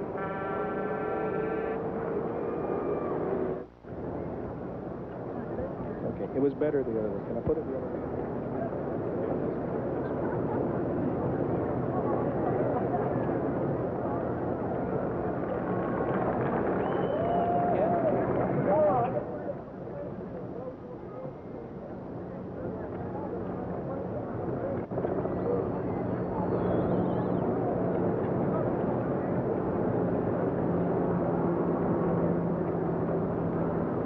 Mesdames et messieurs. Welcome back live to Montreal. Ladies and Brian gentlemen. Williams with Jackie Stewart and Barry Le Gill. président de la In the brasserie center, the winner, Labatt Michele Limité. Alboreto. On the left, that is Johansson, who was second. And on the right, McLaren's Prost, who finished third. The official presentations. Pierre Desjardins from Labatt Breweries of Quebec. J'aimerais tout d'abord remercier les milliers de bénévoles qui font cette course un succès à chaque année. J'aimerais aussi remercier la Fédération internationale, la Fédération canadienne, la Fédération du Québec, ainsi que le gouvernement du Québec qui nous a apporté un support tout particulier cette année. Ladies and gentlemen, on behalf of the Labatt Brewing Company, I would also like to thank the drivers, their crews, and the many sponsors who make this race an event.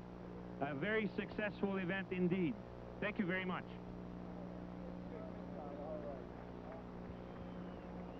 Michele Alboreto and Ferrari win Mesdames et messieurs, here in Montreal. The fourth Ladies and time gentlemen. Ferrari has won the Canadian Monsieur Grand Prix. Desjardins procède maintenant à la remise des trophées du Grand Prix Labatt du Canada. En troisième position, in third place, de France, Alain Prost. Alain Prost, finishing third, moves into a second-place tie with DeAngelis in the world driving standings. Well, we were very blessed with good weather here. We can be thankful that that happened. In second place, In second from Sweden, position the by sled Pierre Stefan Johansson. Desjardins, being given now the beautiful crystal trophy, being given to Stefan Johansson. Et maintenant, mesdames Listen et to the messieurs, applause for the number 27 Monsieur Ferrari. Desjardins couronnera le gagnant du Grand Prix Labatt du Canada. And now, the winner of the Labatt Grand Prix of Canada from Italy, Michele Alboreto.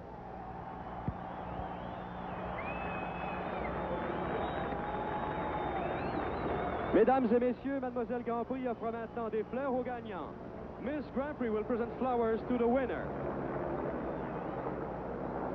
Et Monsieur Desjardins présente au gagnant le trophée Gilles Villeneuve. Now, Mr. Desjardins presents the Gilles Villeneuve trophy to the winner.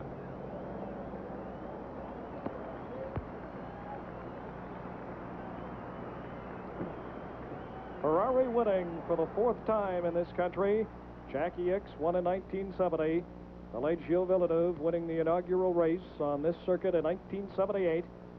René Arnoux fired from Ferrari, winning in 83.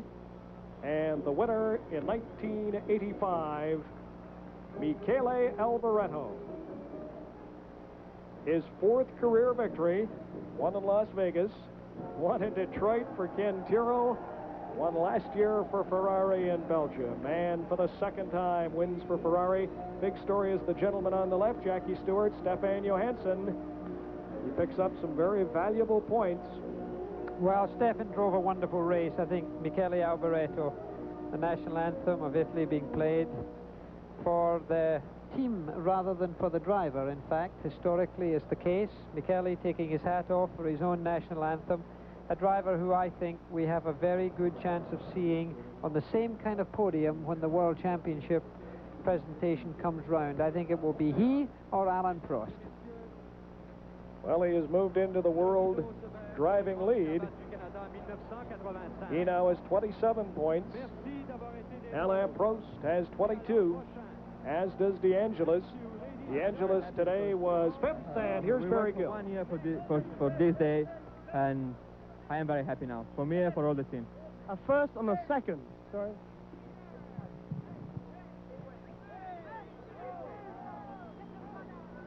Yes, give 1 minute.